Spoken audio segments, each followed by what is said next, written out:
Hello and welcome. If you've ever felt like artificial intelligence is some impossibly complex topic, you are in exactly the right place. This course is designed from the ground up to do one thing: demystify large language models, or LLMs, in a clear, jargon free way. You don't need a computer science degree or any coding experience to follow along. All you really need is a curious mind. And that's the single most important prerequisite for this course: curiosity. The desire to ask, how does this work, is far more valuable than any technical background. So, how will we do this? Our journey is broken into three main parts. First, we'll start with the big picture, understanding where LLMs fit into the history of AI. Next, we'll peel back the layers and build a solid mental model of how these systems actually read, understand, and generate language. And finally, we'll get practical. You'll learn the art and science of prompting, which is the key to unlocking the true power of these tools. Our goal isn't just to teach you how to use tools like ChatGPT, but to give you the fundamental knowledge to understand how they think. By the end of this first hour alone, you'll be able to confidently explain to a friend what an LLM is and how it's different from traditional software. It's an incredibly exciting field, and I'm thrilled to be your guide. Ready to begin? Let's jump right into our first big question. What is artificial intelligence? You've probably used AI for years, maybe without even realizing it.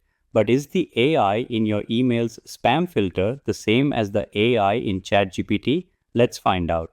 The short answer is no. They represent two fundamentally different categories of artificial intelligence. On one side, we have traditional AI, and on the other, generative AI. Let's start with what we're all familiar with: traditional AI. You can think of this as discriminative or predictive AI. Its main job is to analyze data and make a prediction or a decision.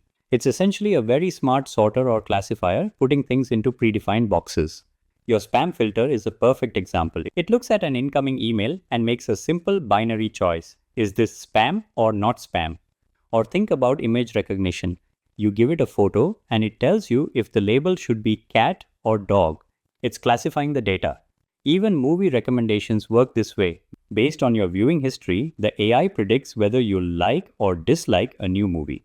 The key pattern here is that traditional AI learns from vast amounts of labeled data to make a prediction about new, unseen data.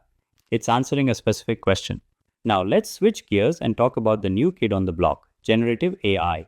As the name suggests, generative AI doesn't just sort or predict, it creates. You can think of it as a creation engine. So instead of asking the AI, is this a picture of a cat? You ask it to generate a picture of a cat wearing a space helmet. And instead of classifying your friend's email as not spam, you can ask it to write a brand new email from scratch to that friend, wishing them a happy birthday. This is the fundamental difference. Traditional AI classifies existing data. Generative AI creates new, original data that didn't exist before. Here's a simple analogy to make it stick. Think of a librarian versus an author. The librarian represents traditional AI. They are an expert at finding, sorting, and categorizing every book that has ever been written. They know the existing information inside and out. The author, on the other hand, represents generative AI. They create entirely new stories, poems, and worlds that have never existed before. Both are incredibly intelligent, but their core functions are opposites. So why is this such a big deal? Why is everyone so excited about generative AI right now? Because this leap from classification to creation is monumental. It transforms AI from being just a tool for analysis into a powerful partner for creativity and problem solving. This paradigm shift is what enables the amazing tools you're hearing about, and is the core concept we'll be exploring throughout this entire course. So let's recap the single most important takeaway. Traditional AI predicts and classifies. Generative AI creates and originates. In our next lecture, we'll zoom in on the most popular and powerful type of generative AI today: the large language model, or LLM. I'll see you there. When you see an LLM write a poem or a piece of code, it feels like magic. It seems like it must understand the world. But what if I told you the core idea is much simpler than that? In this lecture, we're going to build the single most important mental model for understanding LLMs. At its heart, an LLM is just a super-powered autocomplete. We'll explore this analogy, see how predicting the next word leads to complex results, and introduce the simple prompt process completion flow that governs every interaction you have with an LLM. Let's start with something you use every day, the autocomplete on your phone's keyboard. When you type, "I'm running late for the," your phone suggests words like meeting, appointment, or train. How does it do that? It has learned from your past typing and a general language model to predict the most probable next word. An LLM does the exact same thing but on a planetary scale. Instead of just predicting the next word, it predicts the next token. A token can be a word like apple or just a part of a word like orange. This gives it more flexibility. Here's the key. Once the LLM predicts a token, it adds that token to its input and then does the whole process over again to predict the next token. It's a chain reaction. By repeating this simple step, what's the most likely next piece of text? Thousands of times, an LLM can build everything from a simple sentence to a complex essay or a computer program. This leads to the big question. If it's just predicting the next token, does the LLM actually understand what it's writing? Is it thinking? The answer, based on our current knowledge, is no. An LLM is a master of patterns and statistical relationships, not a conscious entity with beliefs or comprehension. Think of it like a musical prodigy who can perfectly continue any melody after hearing just a few notes. They know what note statistically comes next, but they don't necessarily understand the emotion or meaning behind the music. This is why LLMs can sometimes hallucinate or generate nonsense. If the statistical pattern leads to a factually incorrect but grammatically plausible output, the model will often follow it. So how do we interact with this pattern matching engine? It all boils down to a simple three-step flow. First, there's the prompt. This is the text you provide. It's the starting point, the context for the pattern the LLM needs to complete. Next is the black box. This is the LLM itself. It takes your prompt and begins that token by token prediction process we just discussed. Finally, you get the completion. This is the output from the model. The sequence of tokens it predicted would most likely follow your prompt. Prompt, black box, completion. This is the fundamental interaction. Your skill as a user comes from crafting prompts that guide the black box to produce the completion you want. Let's recap. The magic of an LLM comes from a simple process repeated at massive scale, predicting the next most probable token. It's a powerful pattern matcher, not a thinker. Now that you have this core mental model, we're ready to explore the most important skill for using these tools. In the next lecture, we'll dive into the art and science of prompting. In our last lecture, we learned that LLMs are like super-powered autocomplete. But that raises a big question. How does it get so incredibly good at predicting the next word? The answer is a process called training. And in this lecture, we're going to build a clear mental model of what that really means without any complex math. So let's dive in. Our goal is to understand how an LLM learns, the massive scale of data involved, and the crucial difference between building the model and actually using it. Here's the best analogy. Imagine you wanted to become an expert in the English language. Your strategy? Lock yourself in the world's largest library and read every single book. After reading millions of books, you wouldn't just memorize sentences. You'd start to understand grammar, context, writing styles, and the subtle ways ideas connect. This is almost exactly what we do with a large language model. We give it a digital library, a massive chunk of the internet, and tell it to read everything. The key here is that the goal isn't memorization, it's pattern recognition. The LLM learns the statistical patterns of how humans use words to form sentences and express ideas. Now let's talk about the scale of this digital library. It's almost incomprehensibly vast. We're not talking about a few gigabytes, we're talking about terabytes of text data. This training data includes huge collections of books, the entirety of Wikipedia, massive archives of articles, scientific papers, and a filtered snapshot of the public internet. By seeing language used in so many different contexts, from formal writing to casual conversations, the model builds an incredibly rich understanding of these patterns. So, how does this reading actually work during training? The core task is surprisingly simple. The model is constantly playing a game of fill in the blank. It's shown a sentence from its training data, but with a word hidden. Its only job is to predict the missing word based on the context of the words that came before it. Let's say it guesses roof. The system then shows it the correct answer, which was mat. The model notes its mistake and makes a tiny adjustment to its internal wiring. Now imagine doing this billions and billions of times. Each tiny adjustment, compounded over the entire dataset, is what allows the model to learn the patterns of language. This brings us to the most important distinction you need to understand: the difference between training the model and using the model. Training is that massive one-time process. It takes months of work on thousands of specialized computers and costs millions of dollars. It's like building the entire library from scratch.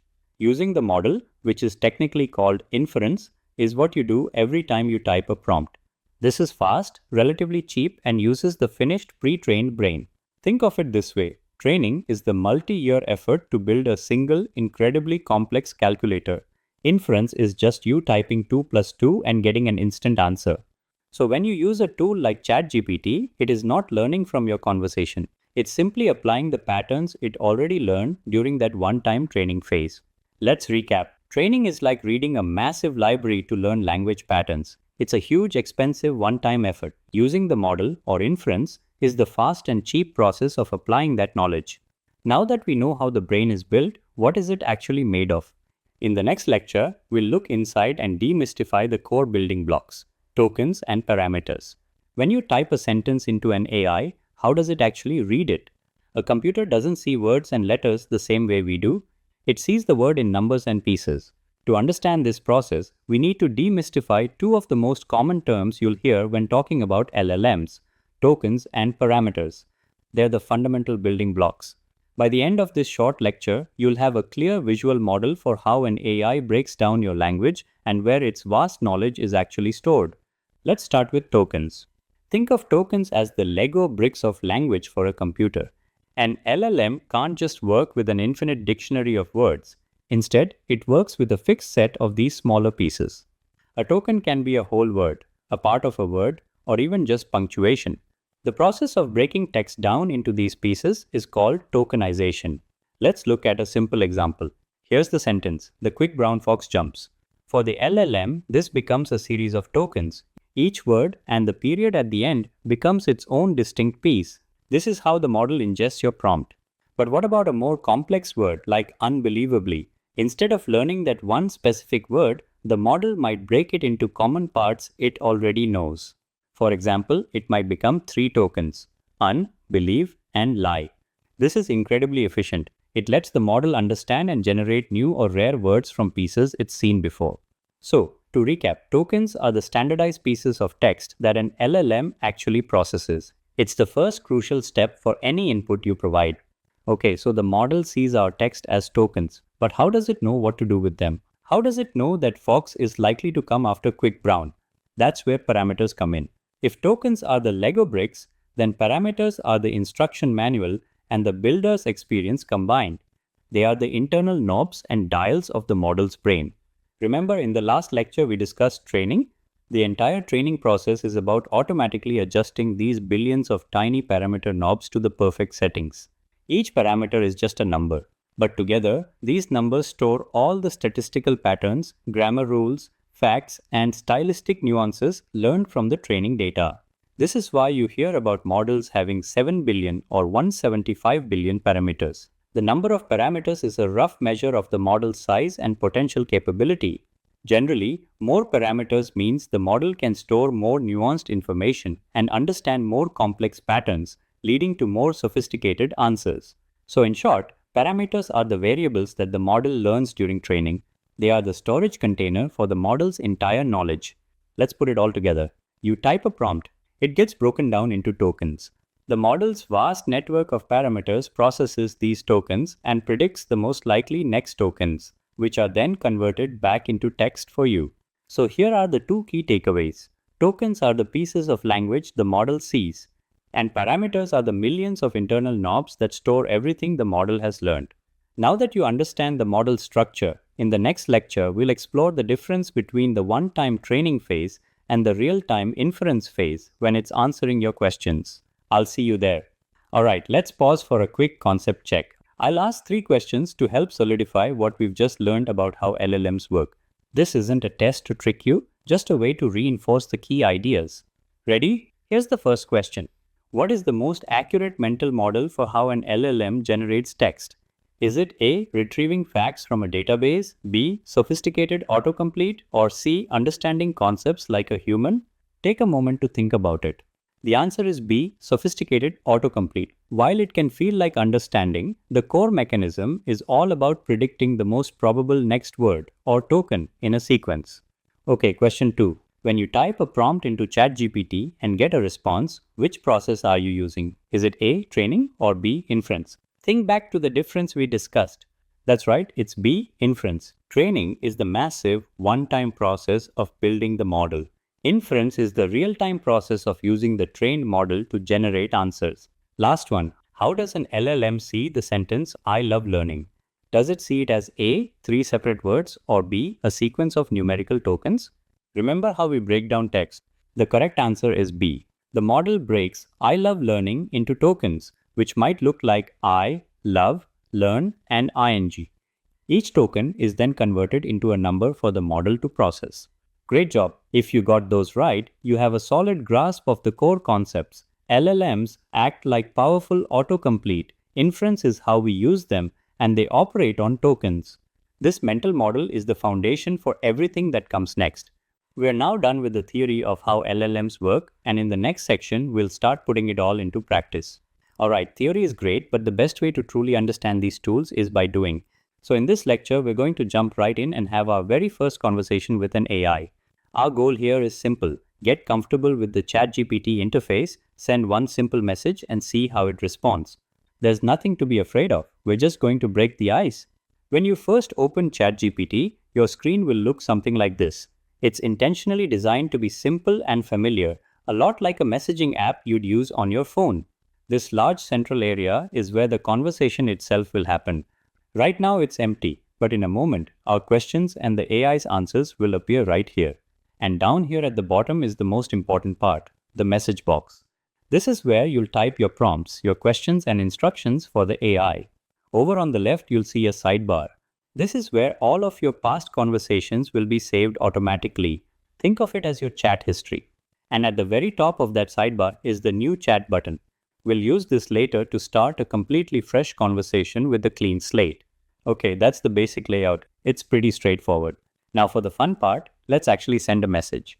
For our first prompt, we don't need anything complex. Let's just ask it to do something simple and creative. This is like the hello world of talking to an AI. I'm going to click into the message box and type, tell me a one-sentence bedtime story for a robot. This is a fun, low-pressure way to see what it can do. Once you've typed your prompt, you just hit the send button, which looks like a little paper airplane, or you can just press enter on your keyboard. Now you'll see it start to generate the response. The text appears token by token. This is called streaming, and it's happening in real time as the model thinks. And there's our response. It says, as the moonlight reflected off a polished metal casing, the little robot powered down with a happy beep, dreaming of tomorrow's adventures in circuits and stars. See, it just replied directly to our request. Our prompt and its response now form a single conversation thread. We could continue this by asking a follow-up question right in the same chat, and it would remember the context. Below the AI's message, you'll usually see a few small icons. These let you copy the response, give it a thumbs up or down for feedback, or ask it to regenerate a new answer. That regenerate option is really useful. If you don't like the first answer, clicking it tells the AI to throw out the last response and simply try again. Now let's look back at that sidebar on the left. You can see our conversation has been automatically saved and given a default title based on our prompt, like Robot Bedtime Story. This is really helpful for staying organized. You can even click the little pencil icon to rename the chat to something more memorable if you want. Remember, each chat has its own separate memory. What you discuss in one conversation doesn't affect another one. This is a crucial concept we'll come back to again and again. To prove that, let's start fresh. I'll go to the top left and click the new chat button. And just like that, we're back to a blank slate. The model has no memory of our robot story here. It's a brand new independent conversation. So let's quickly recap. We explored the main parts of the interface, sent a simple prompt, saw how the response is generated, and learned how conversations are saved. The most important takeaway is that this is just a conversation. There aren't any complex settings to worry about right now. You just type send and see what happens. Now that you're comfortable with the basics, you're probably wondering, how do we get good answers? How do we ask questions in the right way to get truly useful results? That is the art and science of prompt engineering, and it's exactly what we'll cover in the next lecture. We're going to move from simple questions to powerful instructions. I'll see you there. In our last session, we had our first simple conversation with an AI. Now let's learn how to make those conversations truly powerful. Welcome to Prompt Engineering 101. The most important rule when talking to an LLM is simple. The quality of your output depends entirely on the quality of your input. Think of the AI as an incredibly smart but very literal assistant who has zero context about your life or your work. You have to provide that context. In this lecture, we'll cover the three foundational pillars of a great prompt: providing context, assigning a persona, and specifying the format. Let's start with the first and most crucial pillar: context. This is the what and why behind your request. Context is the background information the AI needs to understand your world. Without it, the AI is just guessing, which leads to generic and unhelpful answers. For example, a weak prompt with no context would be something like this: write about the benefits of remote work. The AI will give you a generic list you could find anywhere on the internet. It's not wrong, but it's not useful for a specific situation. Now let's add context. We'll tell the AI who we are and what our goal is. I'm a manager at a software company trying to convince my CEO to allow more remote work. See the difference? By providing the context of your goal and audience, you get a tailored, persuasive, and far more useful response. Okay, that's context. Now for our second pillar, persona. This is about telling the AI who it should be. By default, the AI is a helpful assistant, but you can ask it to adopt a specific role or persona. This controls its tone, style, and the kind of knowledge it emphasizes. Let's take our previous prompt and just add a persona. We'll start the prompt with act as a seasoned HR consultant. This simple instruction dramatically changes the output. The AI will now use industry-specific jargon, frame the arguments in terms of business metrics, and adopt a more formal, expert tone. You can ask it to be anything: a skeptical investor, a friendly tutor, a world-class copywriter. The persona sets the stage for the kind of answer you'll receive. Finally, let's look at the third pillar: format. This is where you tell the AI how you want the answer structured. Don't just let the AI dump a wall of text on you. You're in control. You can ask for a bulleted list, a table, a JSON object, an email, or even a poem. Let's refine our prompt one last time by adding a format instruction. We'll add, present this as a markdown table with 3 columns: talking point, benefit to company, and potential CEO objection. And voila! The output is now perfectly structured, easy to read, and anticipates counter arguments. This is incredibly practical and saves you a ton of time. So let's recap the journey of our prompt. We started with a vague request and got a generic answer. Then, we added context, telling the AI our goal and audience. This made the response relevant and useful. Next, we assigned a persona, which refined the tone and expertise of the answer. And finally, we specified the format, which structured the output for maximum clarity and immediate use. These 3 elements, context, persona, and format, are the building blocks of almost every great prompt. Master them and you'll be able to get incredible results from any LLM. Remember, be specific, be clear, and never assume the AI knows what you're thinking. Your goal is to remove all ambiguity from your request. In our next lecture, we'll take this a step further and explore how to refine your prompts iteratively, turning a good prompt into a great one through conversation. In our last lecture, we covered the theory of prompt engineering. Now, let's put that theory into practice. It's time to see how a few simple changes can make a world of difference. Our goal is simple. We'll start with a common, vague prompt and iteratively refine it using the principles we just learned: context, persona, and format. The task for our AI assistant is to draft an email for our team about a change in a project deadline. Let's start with a prompt that many people might write. Okay, here's our first attempt. A very basic low-effort prompt. Write an email about the project change. Let's see what happens. Before the result even appears, can you spot the problem? There's no context. The AI has no idea what project, what the deadline is, or why it's changing. And here's the output. It's an email, technically, but it's filled with generic placeholders and corporate jargon. It's completely unusable. This is a classic garbage in, garbage out scenario. The AI had to guess, and its guess was vague and unhelpful. Let's fix this by adding our first ingredient, context. Let's try again. This time, we'll provide the essential details, the project name, the old deadline, the new deadline, and the reason for the change.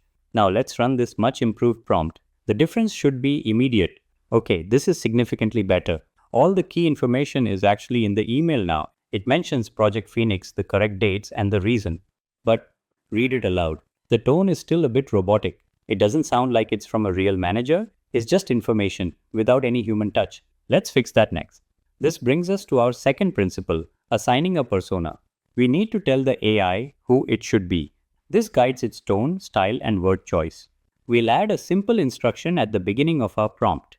Act as a friendly but firm project manager who values transparency. Let's see how this one instruction changes the output. We're not changing any of the facts, just the personality delivering them. And there we go. Notice the change in language. Words like team, quick update, and I want to be transparent have appeared. It sounds much more human and reassuring. This is very close to perfect. But we can make it even clearer and more scannable for a busy team. This is where our final principle comes in, defining the format. Let's add one last instruction telling the AI exactly how to structure the email. We'll ask for a clear subject line, a brief opening, and a bulleted list for the key changes. This is our final prompt. It has context, a persona, and a clearly defined format. Let's see the final result. Perfect. Look at that. A clear subject line, a warm opening, the critical information presented in an easy-to-read bulleted list, and a supportive closing. This is ready to send. Let's do a quick before and after. On the left is the output from our first vague prompt. On the right, the output from our final refined prompt. The difference isn't just cosmetic, it's the difference between a useless draft and a finished product. The total time spent refining the prompt was maybe 2 minutes. So let's recap the journey. We started with a simple request, then layered on context to add the facts, persona to add the tone, and format to add the structure. The key lesson here is that prompt engineering is an iterative process. Don't expect perfection on your first try. Start simple, see the result, and then refine. You've now seen firsthand how to transform a frustrating AI interaction into a powerful and productive one. This skill is your key to getting the most out of any LLM. That concludes our section on the art of the prompt. Coming up next, we'll shift gears to discuss the critical limitations and ethical considerations of using these tools. We're constantly flooded with information, long articles, endless emails, and the pressure to always be creating something new. What if you had a superpower to manage it all? Well, you do. Now that you've mastered the art of prompting, you can unlock the incredible capabilities of large language models. These aren't just toys, they're powerful tools for thinking. In this lecture, we'll explore 4 amazing use cases you can start using today as a student, a manager, a creative, and a lifelong learner. Let's dive in. First up, let's meet the overwhelmed student. Imagine you have a dense 20-page academic paper to read for a class tomorrow. It's late and you just need the core concepts. This is where an LLM's summarization power comes in. By feeding it the text, you can ask it to distill the key information in seconds, not hours. Here's a simple prompt. You just paste the article text and ask, summarize the key arguments of this article in 3 bullet points for a college freshman.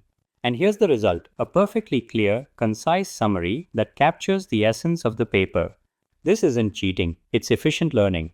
You can even get more creative. Ask for an analogy to explain the main concept, or ask it to list the 3 most important counter-arguments presented. Next, let's consider the busy manager. You need to send a team-wide update about new project deadlines, but you're struggling with the right tone. This is where the prompting skills from our last lecture really shine. Instead of just saying write an email, you'll provide context, a goal, and a desired persona. Let's try this prompt. Act as a supportive but firm engineering manager. Draft an email to my team about the new Q3 deadlines. The tone should be encouraging but clear about the non-negotiable dates. Instantly, you get a well-structured professional draft. It hits all the key points and adopts the exact tone you asked for. This overcomes writer's block in a snap. The key here is to think of the LLM as your co-pilot. It creates the first draft and you provide the final human touch, editing and verifying before you hit send. Our third superpower is for the creative marketer. You're launching a new product, but you're stuck in a brainstorming rut, coming up with the same old ideas. LLMs are fantastic brainstorming partners because they've been trained on such a diverse range of text, they can make connections and generate ideas you might never think of. Let's ask it for help. Brainstorm 10 catchy slogans for a new reusable water bottle made from recycled ocean plastic. The target audience is Gen Z, and the tone should be inspiring. Look at this variety. Sip the solution. Hydrate the change. Ocean saved, planet raved. You get a mix of styles that can spark your own creative process. This works for anything: blog post titles, video script ideas, even naming your new company. It's a fantastic way to generate a wide range of possibilities to start from. Finally, let's talk about the lifelong learner. We all encounter complex topics we want to understand, from black holes to blockchain, but don't know where to start.